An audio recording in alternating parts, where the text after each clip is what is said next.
नमस्कार मित्रांनो, मराठी माहिती खजिना या यूट्यूब चॅनलमध्ये आपले स्वागत आहे।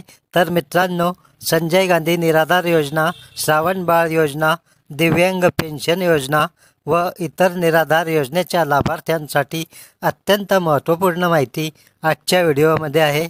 कारण आता नुकतेच बजेट 2025 झालेले आहे। त्यामध्ये निराधार योजनांसाठी कोणत्या आणि किती रकमेच्या महत्त्वपूर्ण तरतुदी करण्यात आलेल्या आहे याची संपूर्ण माहिती आपण आजच्या व्हिडिओत पाहणार आहोत।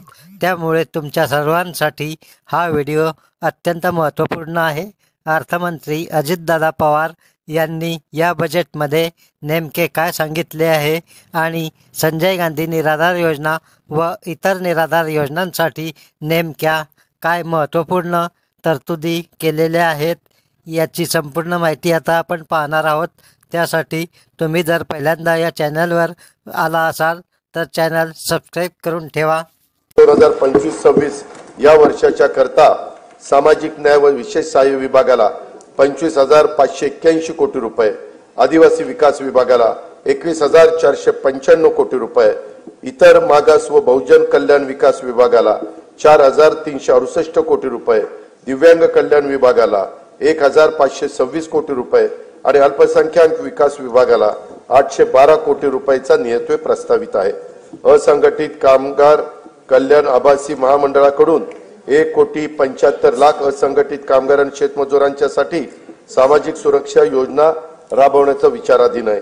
संजय गांधी निराधार योजना, श्रावण बाळ सेवा राज्य निवृत्ती वेतन योजना तसेच अन्य विशेष सहाय्य योजनातील अर्थसहाय्य सर्व लाभार्थींना बँक खात्यात थेट जमा करण्यात येणारे डीबीटी पद्धतीने लेख लाडकी योजनेअंतर्गत 1,13,000 लाभार्थींना थेट लाभ देण्यात आला आहे।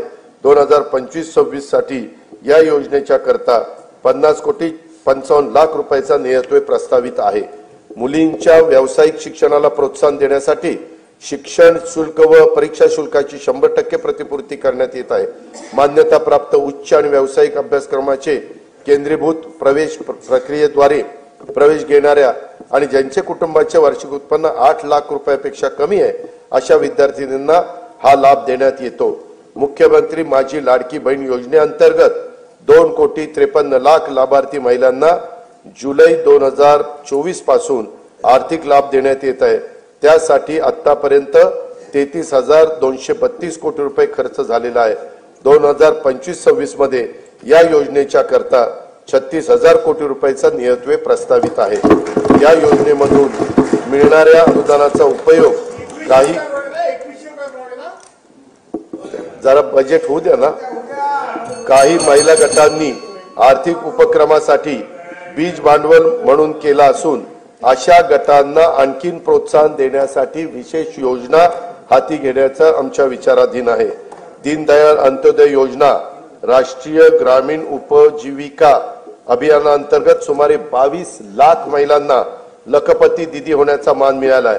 सन 2025-26 मध्ये आणखीन 24 लाख महिलांना लखपती करण्याचं शासनाचं उद्दिष्ट आहे। नवी मुंबईत उल्वे मध्ये 194 कोटी 14 लाख रुपये किमतीच्या युनिटी मॉलचे काम आता प्रगतीपथावर आहे। बचत गटाच्या उत्पादनांना हक्काची बाजारपेठ उपलब्ध करून देण्यासाठी प्रत्येक जिल्ह्यात एक उमेद मॉल उभारण्याचे शासनाने ठरवले असून पहिल्या टप्प्यात 10 जिल्ह्यांच्या करता 150 कोटी रुपयाचा निधी उपलब्ध करून देण्यात येणार आहे। ऑलिम्पिक, पॅराऑलिम्पिक, आंतरराष्ट्रीय व राष्ट्रीय स्पर्धांमध्ये पदक मिळवणाऱ्या खेळाडूंना प्रोत्साहन मिळावे म्हणून वैयक्तिक व सांघिक क्रीडा प्रकारामध्ये पदक प्राप्त खेळाडूंना देण्यात येणाऱ्या बक्षिसांच्या मध्ये घसघशीत वाढ करण्यात आली आहे। शिवछत्रपती क्रीडा संकुल पुणे येथील क्रीडा सुविधांचे नूतनीकरण करण्यात येणार आहे। क्रीडा संकुलाच्या देखभालीसाठी दुरुस्तीसाठी जिल्हा वार्षिक योजनेतून किमान 1% निधी राखीव ठेवण्यात येणार आहे। छत्रपती शिवाजी महाराज चषक कबड्डी तसेच व्हॉलीबॉल स्पर्धा, स्वर्गीय खाशाबा जाधव चषक कुस्ती स्पर्धा, भाई नेरुरकर चषक खो खो स्पर्धा या 4 राज्यस्तरीय क्रीडा स्पर्धेत देण्यात येणारे अनुदान हे 75 लाखावरून 1 कोटी रुपये करण्यात येणार आहे।